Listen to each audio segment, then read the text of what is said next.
finally kókó lè kóńkó Èkó kì í kó ṣà Èkó ti kó wèrè Èkó ti padà kó orí burúkú ní ìtara wọlé ṣó tí mo mú wá fún yín Èkó gbàlejò làkọ́lé ẹ̀ lẹ́yìn Èkó gbàlejò ṣé ti gbọ́ pé ìyá olóyún tí wọ́n gbé ń jọ̀wọ́ tí wọ́n ní wọ́n jí olóyún kan gbé olóyún ti bímọ o ẹni congratulations mo mọ̀ pa bí amọ̀ olóríire nìyí inú yín máa dùn ẹni kí ló bí ìbejì ló bí ṣùgbọ́n tó wà surprise ọ̀dọ̀ àwọn ajínigbé tó bí ìbejì sí àwọn ìbejì yẹn wọ́n kó wọn fún ajá jẹ ṣé ibi tí Nàìjíríà dé dúró èèyàn bí ọmọ nínú wọ́n dẹ̀ kó àwọn ọmọ pẹ̀lẹ́jì àtolúbí wọ́n dẹ̀ dá fún ajá jẹ lójú ìyá ọlọ́mọ kọ́ńtírì tá ti bára wa nìyẹn o àwa ní ká dá dúró ẹni àmà dá dúró ẹ̀yin kan ń fa ìrìn àjò yìí lẹ́sẹ̀ ẹ ti páyé yín ti tàbí gúgúrú di èṣù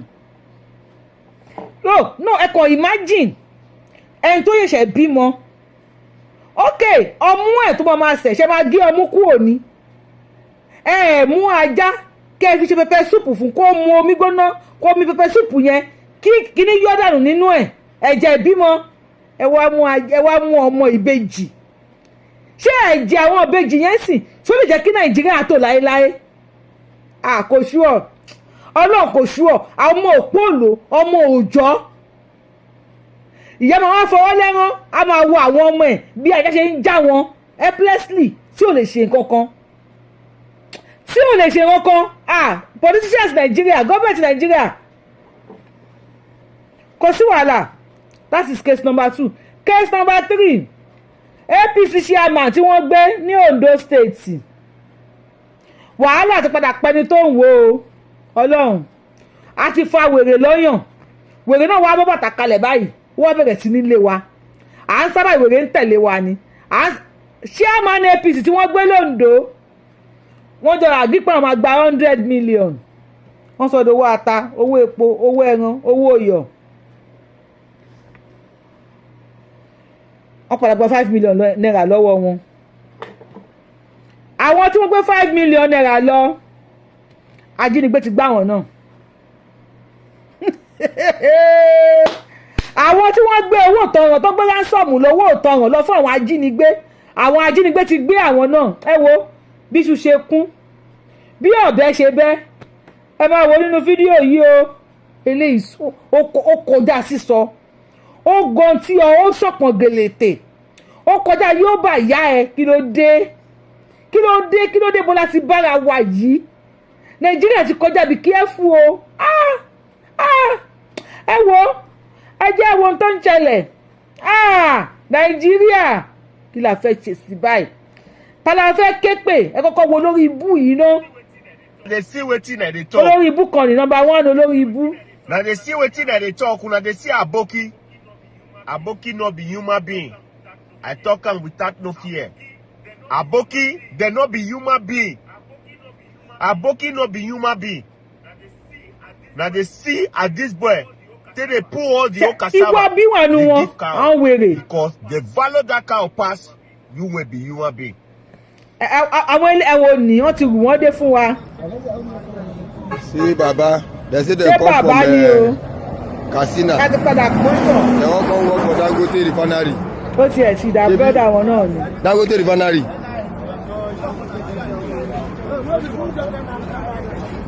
Say they wan come work for Dangote refinery. So we saw them this morning. They say they come from Katsina. This is Ibejileki, front of Dano, legal free zone. Kano, Katsina. Okay, you come now from Katsina. You come. Are you in Nigeria? Yes. Where are NIN? Where ID card? Let me see your ID card.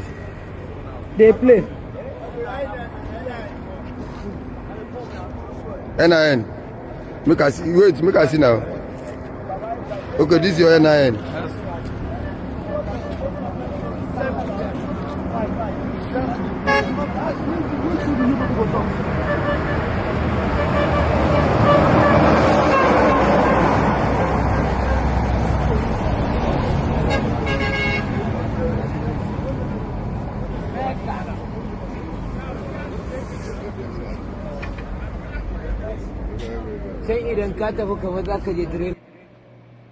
Wow. Where are they going? Where are they coming from? Subhanallah. Subhanallah.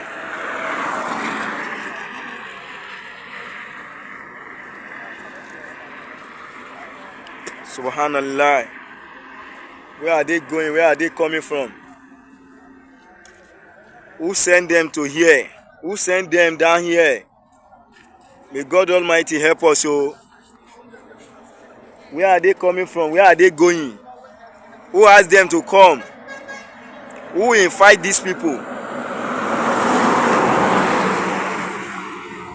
In the front of KTLFT said, what are they looking for? Where are they coming from?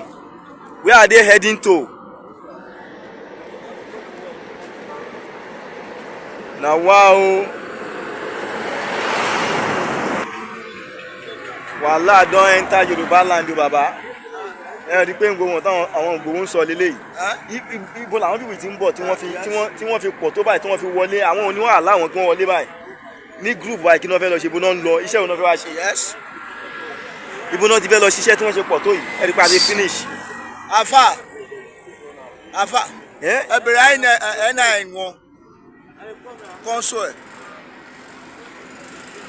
No, Baba gbàgbé náà yẹn wọ́n máa ń ṣe fún wọn tó ṣe wà yìí. Yes. Because of election 2027 àwọn people ń ṣe nǹkan báyìí o. Ẹ má jẹ́ ń tàn yín. Because of election 2027 wọ́n ti ń plan ahead tó ṣe wà yìí. Because of 2027 election. Just because.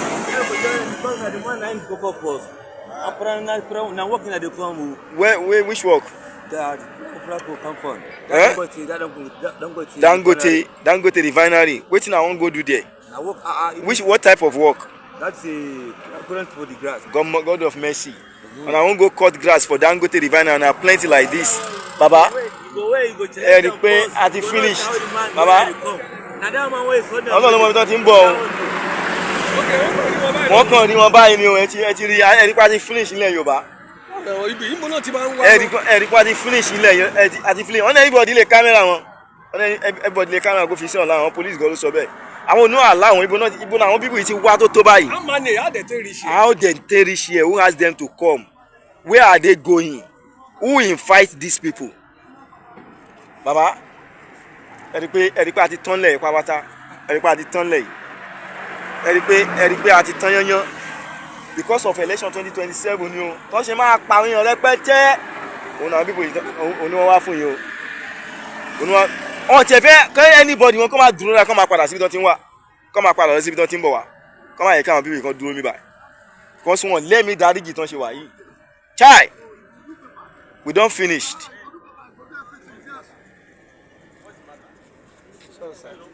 Hello sir. A ti padà kẹ́ran mérò. A ti padà kó ẹran mérò àti ṣúrọ̀. A ti fa wèrè lọ́nà báyìí. Wèrè ti bọ́ bàtà lẹ́sẹ̀ ó ti ń lé wa ní Lagos State ilẹ̀ Yorùbá. Wèrè gan ti rẹ́dì pẹ̀lú wa. A fa wèrè lọ́nà Yorùbá lè sá lọ. A lè sá lọ síbi kankan. Ṣẹláyé báwo ni wọ́n ṣe rìn láti Katsina? Tí ààrẹ ọlọ́pàá tó dá wọn dúró. Wọ́n ní free movement wà fún gbogbo Nigerians láti rìn káàkiri.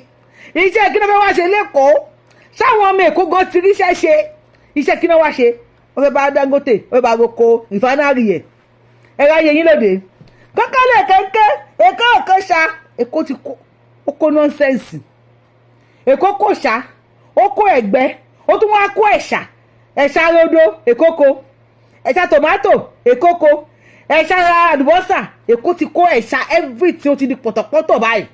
Ẹ ti kó wọn bó ṣe rù wọ́n dé. Ó ti ẹ̀dá wọn ní Lẹ́kí náà rù wọ́n wá. Mo sọ fún yín, mo ní ìyá tó ń jẹ tálíkà lọ́wọ́. Ó wà ní gym, ó ń ṣe push up ni, ó ń gbérin lọ́wọ́. Tó bá gbérin tó yó tán, ó ń bọ̀ wá jẹ ọmọ olówó náà. Ṣó ti clear lójú yín? How far? How market? Sanwó-Olú, Governor Point and Kill, where are you? Ẹ kú àlejò. Ẹ bá mi hashtag bàbá kí lórúkọ wọn? Balógun Èkó. Ẹ bá mi hashtag tiwọn náà. Fáṣọlá oníkámẹ́rà 2020 ní Lẹ́kí toll gate àti ìgbàgbé. Kámẹ́rà yín ẹ bá fi kámẹ́rà àwọn tó wà tọ́kọ́dé yìí. we need camera to camera them.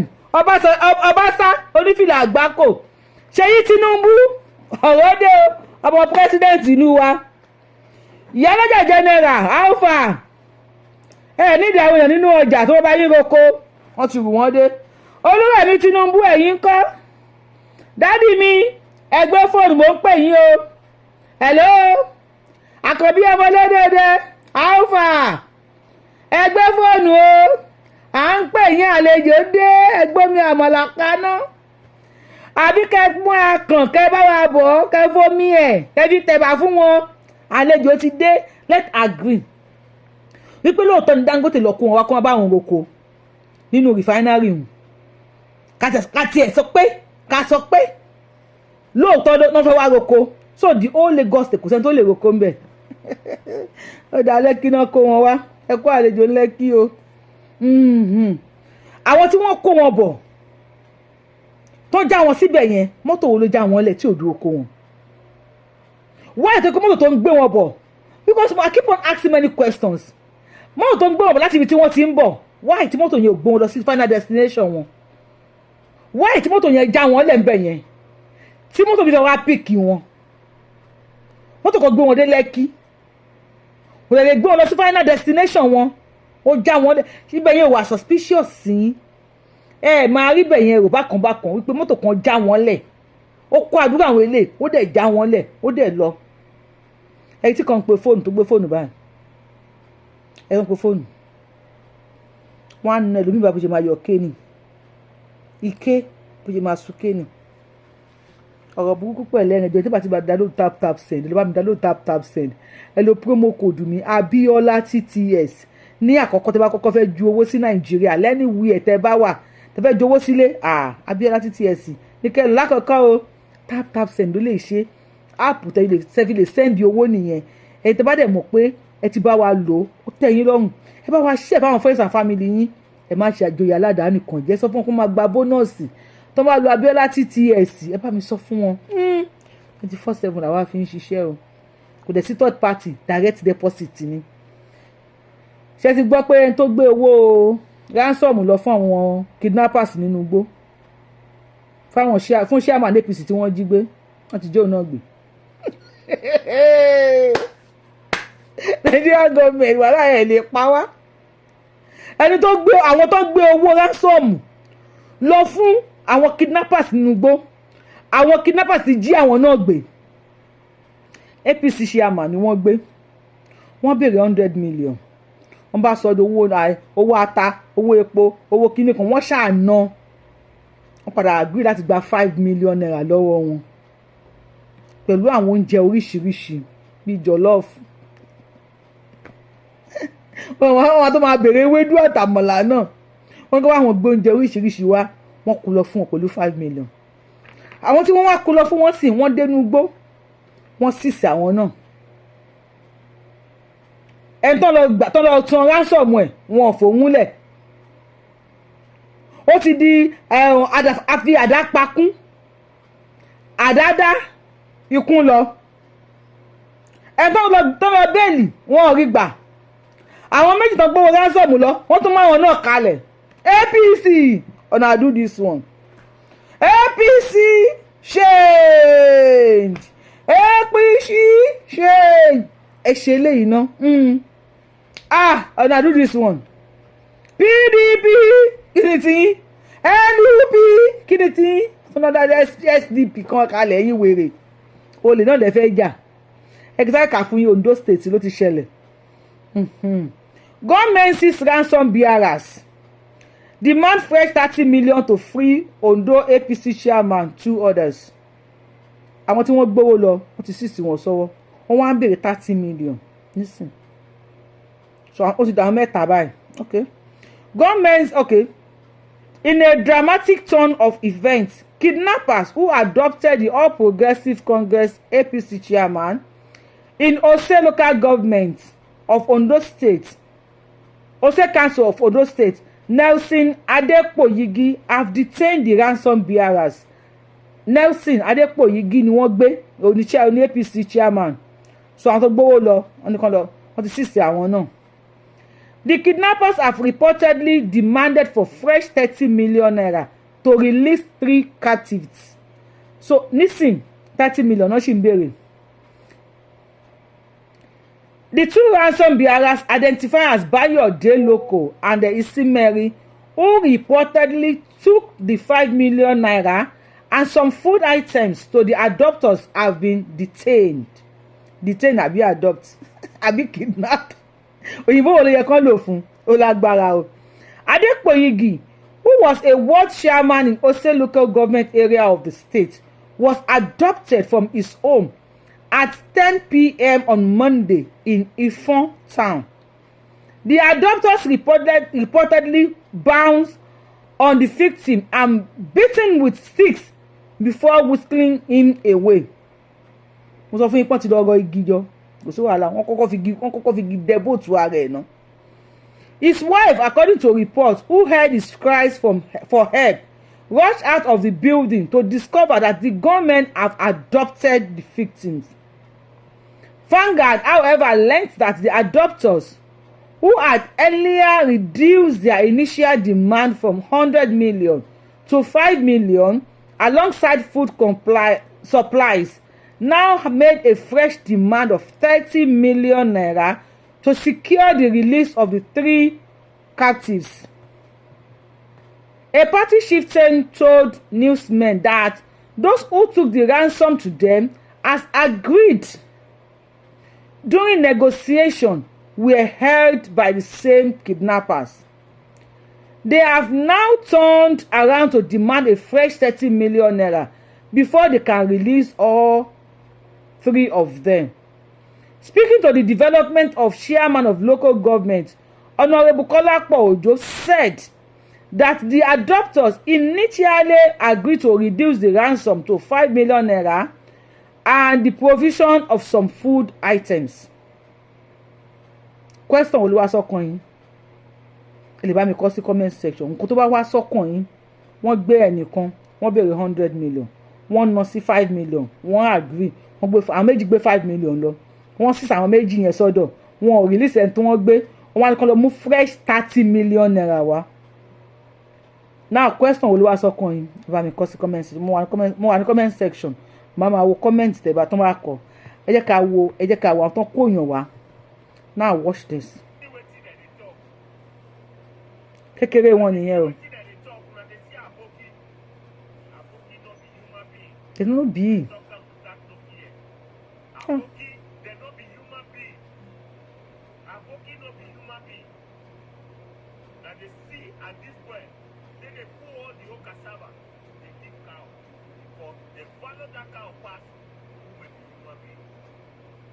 They value that cow past ìwọ tó jẹ́ èèyàn. Now, the sad of it, the very, very sad news of 2025, tí mi ò gbọ́ rí.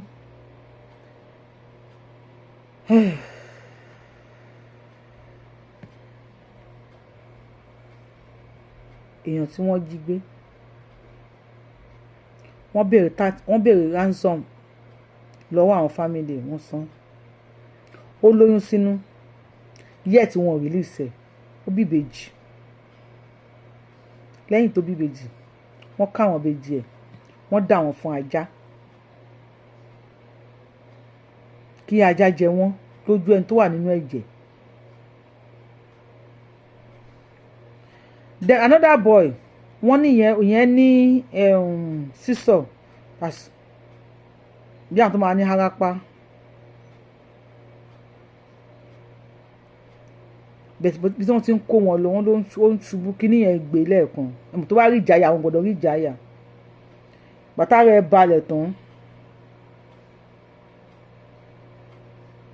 Olórí àwọn kidnapper nìkan ló mú wá bóun fẹ́ pa tó kò lè máa disturb àwọn tàbí kò ń pa gbogbo family ẹ̀. Bàbá yẹn láti sọ fún ọmọ ẹ̀ wípé kó jọ kó surrender rẹ̀ kí wọ́n pa. And the boy agreed and he was executed. Lójú àwọn tí wọ́n bí. Now let me quickly read that for you.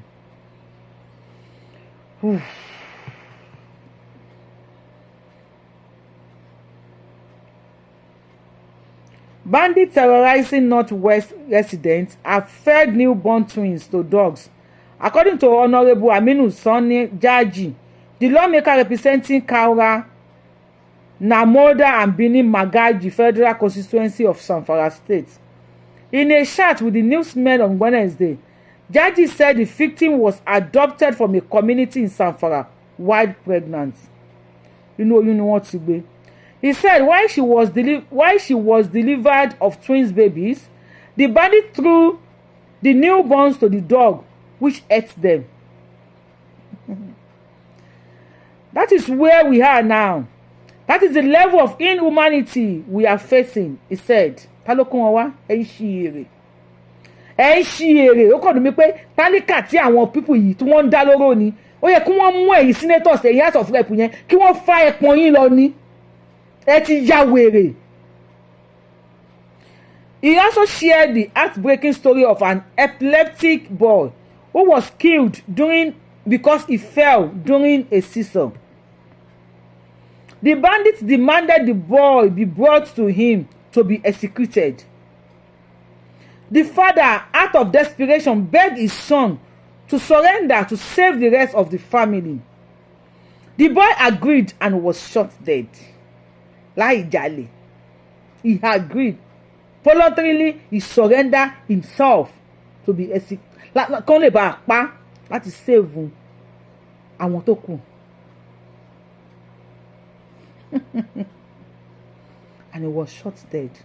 Lójú àwọn tí wọ́n bí. Iná ọmọ ò ní jó èmi àti yín. The lawmaker said the frequency and brutality of the attacks suggests a collapse of governance in many parts of Zamfara, calling on the federal government to do more in tackling the situation. He recalled that during the 2023 general election, he was part of the Northwest campaign team for President Bola Ahmed Tinubu and had given assurances to the people that security would be top priority. Security will be top priority. Now we are failing those who believe in us. Our people can't access their farms. Their economy has collapsed. We have many internal displaced persons, IDP camps, who are not even recognized by the federal or state government. He said he had tried to engage security stakeholders, including the Minister of Defense. But so far, little has come out of these efforts. Zamfara, my state, used to be the most peaceful in Nigeria. Today, we are among the most ravaged. The Constitution guarantees the protection of life and properties, but that promise is not being kept.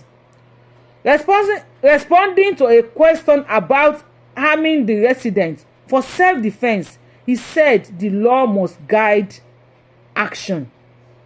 Wọ́n ní ẹ hàmọ́ àwọn aráàlú kó máa ṣe self-defense ara wọn wèrè olórí ibú nìyí ni. Wọ́n ní ká hàmọ́ àwọn ẹ fún àwọn aráàlú ní nǹkan dání káwọn náà máa protect ara wọn. Aráàlú ò gbọdọ̀ mú gi dání kitchen knife wọn lè mú dání ṣùgbọ́n ọ̀kan lè wọlé kó wá fi ọ̀bẹ kó wá pa wọn anyhow.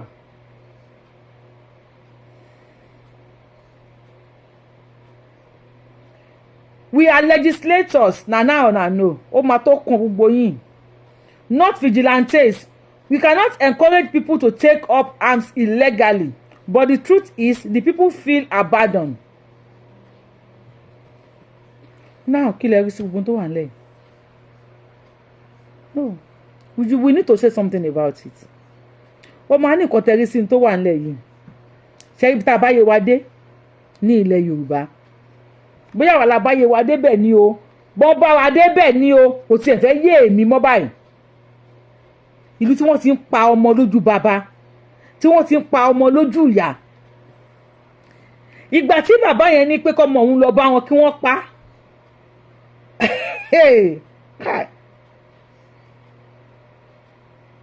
Báwo pàtọ́mọ yẹn ń lọ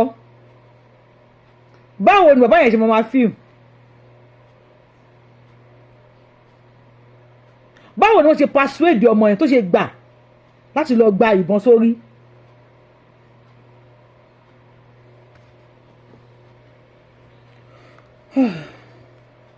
iná ọmọ ò ní jòmí àti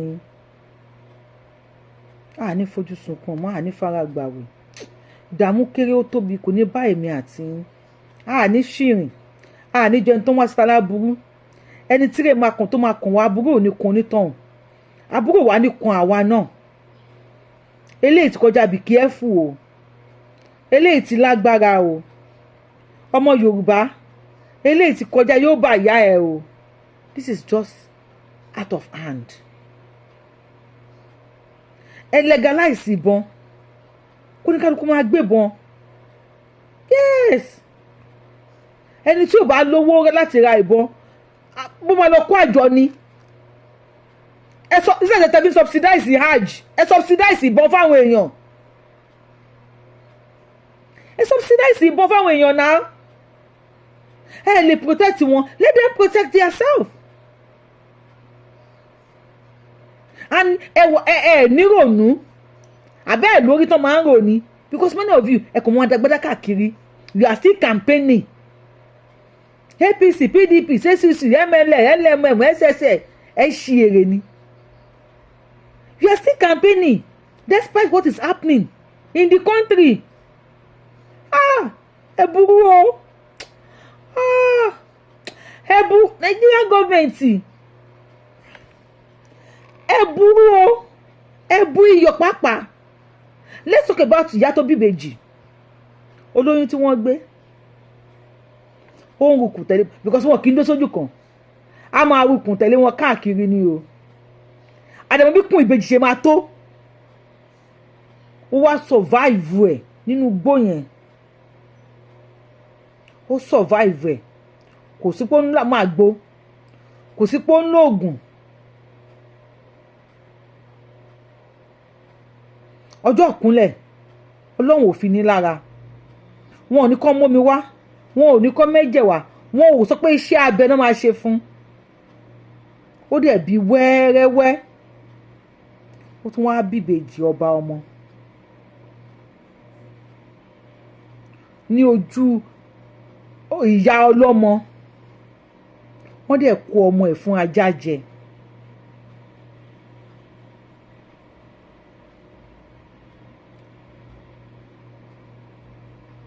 báwo lẹ ṣe rí sí báwo ló ṣe rí lára yín wọn ò pa ajá fún ẹni tó ṣẹ̀ṣẹ̀ bímọ nínú pétọ̀ kò sẹ́ran nílẹ̀ ni o kò sí ẹja ńlẹ̀ ni o ókè o jẹ́ ká pajá fún ẹ o kó kàn tiẹ̀ fi omi tóru ẹ o kó kàn tiẹ̀ mú ẹ tó bá bímọ ó ní láti pọ̀ àwọn ẹ̀jẹ̀ tó wà nínú kó má kéjẹ má dì síbì kan kó má di ìjú pé ó yá o omi ajá la fi ṣe omi tóru pẹpẹ súpù yìí òun láwọn ọ̀rẹ́ tó jẹ́ Oǹdó tó máa ń jẹ ajá wọn láì ọ̀rẹ́ mi títí ó láìkì mú ajá imú ajá ló máa ń jẹ ọ̀rọ̀ burúkú pẹ̀lẹ́rìn kẹsẹ̀ wá sí ajá yẹn fún pé kó tiẹ̀ jẹ́ kó gbómi ẹ̀mì ẹ fi ṣe pẹpẹ súpù fún ẹ wá ṣe yẹn ẹ wá da ọmọ ẹ̀ fún ajá jẹ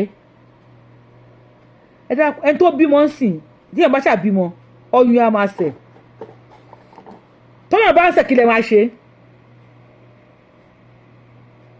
tí ọ̀yàn yọ lọ́mọ bá ń ṣẹ̀ kí lẹ máa ṣe sí ṣé ẹ máa fà á mu ni àbẹ máa tún rẹ ọ̀yàn kúrò láyà ẹ̀ kí lẹ rò náà tẹ́ fi kó kí lẹ rò gangan tẹ́ fi kó ọmọ èèyàn fún ajá jẹ wọ́n máa fa apá ọmọ kókó ni wọ́n máa fa apá wọn fẹ́ àwọn ọmọ yẹn máa ké wọ́n ìyá wọn á dẹ̀ máa wò wọ́n.